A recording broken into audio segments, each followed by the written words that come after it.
रात का सन्नाटा चारों ओर फैला हुआ था। ट्रक हाईवे पूरा सुनसान था। चारों ओर ठंड से हाड़ कपा देने वाली ठंड चल रही थी। हाईवे के चारों ओर घना जंगल था। उसी हाईवे पर एक मर्सिडीज दौड़ रही थी। उसमें 3 लोग सवार थे, राहुल, निधि और उनकी 10 साल की बेटी तानिया। राहुल अपने दोस्त सैफ के घर ईद की पार्टी में शामिल होने के लिए गया था और पार्टी करके घर लौट रहा था।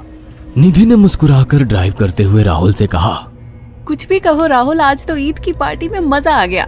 हाँ, मेरा दोस्त बहुत ही बिंदास और हंसी मजाक करने वाला व्यक्ति है। मैंने देखा उसके घर पर शहर की एक से एक बड़ी हस्ती थी, मगर फिर भी वो उन सबको इग्नोर करके हमें इम्पोर्टेंस दे रहा था। हाँ, देगा क्यों नहीं, आखिर मेरा दोस्त जो है। सच में राहुल, अमेरिका से इंडिया लौटकर बहुत अच्छा फील हो रहा है। वैसे तुम्हारा दोस्त सचिन अभी तक नहीं आया अमेरिका से? निधि की बात सुनकर राहुल चौंक कर बोला, ओह शिट यार, उसका फोन आया था कि वो इंडिया आ रहा है। उसने बोला था कि मुझे एयरपोर्ट पर पिक कर ले। निधि बहुत नाराज होगा वो। कोई बात नहीं, उससे बोल देना कि तुम्हें बिल्कुल याद नहीं रहा और फिर तुम्हें सैफ की इनवाइट की हुई ईद पार्टी में भी तो शामिल होना था। निधि ने इतना बोला ही था कि उसकी बेटी तानिया ने अपनी माँ की ओर देखकर कहा, मुझे भूख लगी है माँ, और प्यास भी। तानिया की बात पर निधि ने बुरा सा मुंह बनाकर उसकी ओर देखकर कहा, पार्टी में तो इतना खाया था तुमने, फिर भी भूख लगी है। निधि की बात पर तानिया ने मासूम सा चेहरा बनाकर कहा, कोई बात नहीं मम्मी, मुझे पानी ही पिला दीजिए। कितनी बार बोला है मुझे मम्मी मत बोला करो। पानी अभी नहीं है, आगे जाकर कोई शॉप पड़ेगी तो बोतल खरीद के दे दूंगी। निधि की बात पर राहुल ने मुस्कुराकर कहा, छोटी बच्ची है निधि, इतना नाराज होना सही नहीं है। राहुल ने इतना कहा ही था कि अचानक एक काली परछाई राहुल की कार के सामने आकर खड़ी हो गई। राहुल के पैर अचानक ब्रेक पर पड़ गए। गाड़ी तेज रफ्तार में थी। ब्रेक अचानक लगने से पलटते पलटते बाल बाल बची थी। राहुल के चेहरे पर भयानक ठंडी में भी पसीने की बूंद टपकने लगी। वो दोनों कार से बाहर निकल आए। निधि ने डरते हुए कहा, आखिर कौन था ये? ऐसा लगा जैसे कि कोई भयानक काली परछाई मेरे कार के सामने आकर खड़ी हो गई हो। वह दोनों काली रात के सन्नाटे में इधर उधर देखने लगे। तभी निधि को एक घने पेड़ के पास 2 चमकीली हुई आंखें दिखाई दी। उसकी आंखें बिल्कुल भेड़ियों की तरह लग रही थी। निधि ने चीखते हुए राहुल से कहा, राहुल देखो कौन है वो, जल्दी से गाड़ी में बैठो, मुझे बहुत डर लग रहा है। राहुल ने उस तरफ देखा तो उसके रोंगटे खड़े हो गए। वो दोनों गाड़ी के अंदर बैठने ही वाले थे कि अचानक एक अजीब सा चेहरा वाला भयानक सा आदमी बिजली की रफ्तार से उनके सामने आकर खड़ा हो गया। राहुल ने देखा कि उसका चेहरा बिल्कुल सड़ा हुआ था और उसकी आंखें भेड़िए की तरह चमक रही थी। उसके लंबे लंबे बाल उसके कंधे तक आ रहे थे और उसके दांत भेड़िए की तरह बाहर की ओर निकल रहे थे। हाथों की जगह नुकीले पंजे थे। राहुल को देखकर अजीब से अंदाज में हंसने लगा, मगर जैसे ही राहुल की नजर उसके कपड़ों पर गई, राहुल की आंखें फटी की फटी रह गई। वो हकलाते हुए बोला, भाईजान, भाईजान, मुझे माफ कर दो, मुझे छोड़ दो।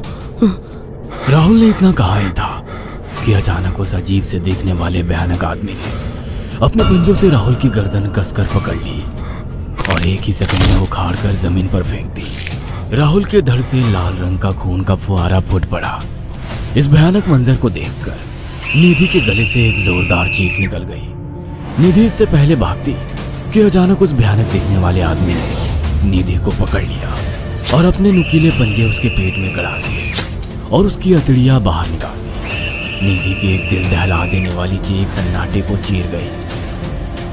अचानक हवा का एक बवंडर उठा और वो भयानक सा दिखने वाला व्यक्ति देखते ही देखते बवंडर के साथ गायब हो गया। तानिया ने डरते डरते निधि के मोबाइल से पुलिस और सैफ को बुला लिया और कुछ ही देर में वहां चारों ओर पुलिस की गाड़ियां थी।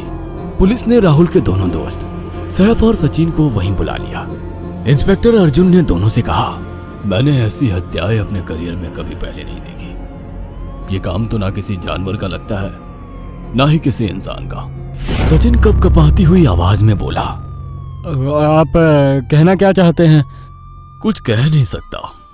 जिस किसी ने भी इन दोनों को मारा है उससे एक बात तो साबित होती है कि वो इन दोनों से हद से ज्यादा नफरत करता था। अब सारी सच्चाई तो ये बच्ची ही बता सकती है। इतना बोलकर इंस्पेक्टर अर्जुन तानिया के पास चला गया, जो बेहद डरी हुई थी।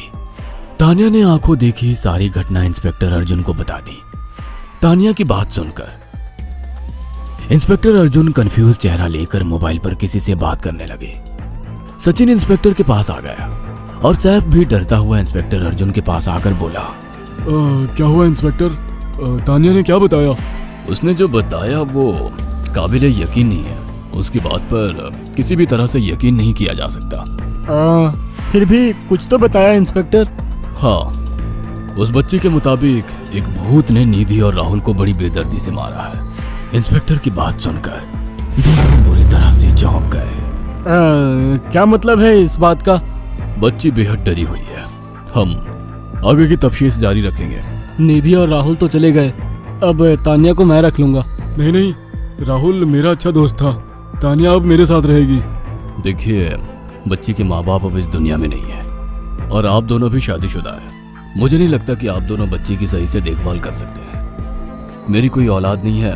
मैंने अपनी पत्नी को फोन कर दिया है, वो भी IPS ऑफिसर है।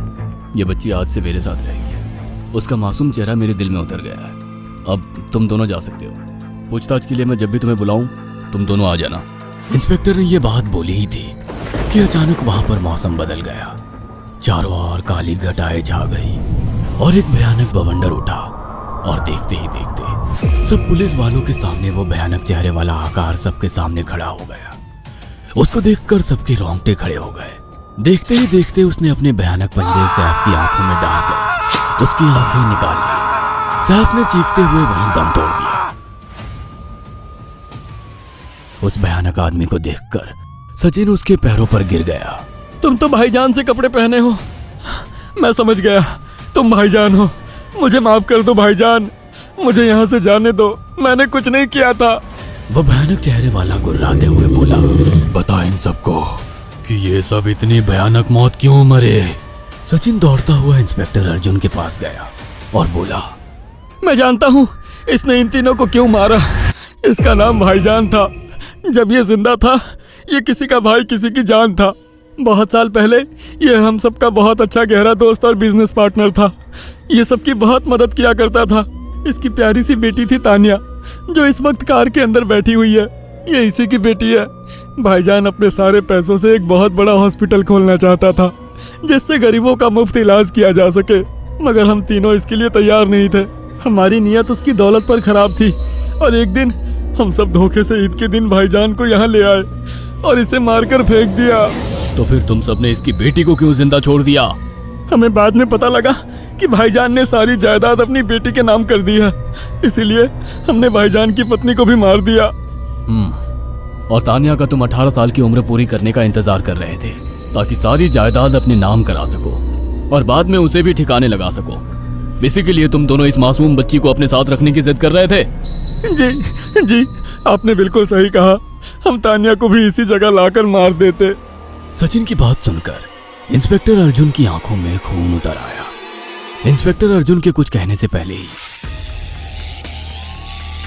भाईजान बिजली की रफ्तार से इंस्पेक्टर अर्जुन की आंखों के सामने से सचिन को पकड़कर ले गया और उसके शरीर के टुकड़े टुकड़े कर दिए और हवा में उठे एक तेज बवंडर के साथ गायब हो गया। सारी घटना इंस्पेक्टर अर्जुन की आंखों के सामने हुई थी। तानिया को इंस्पेक्टर अर्जुन और उसकी पत्नी ने अपनी बेटी की तरह पाला।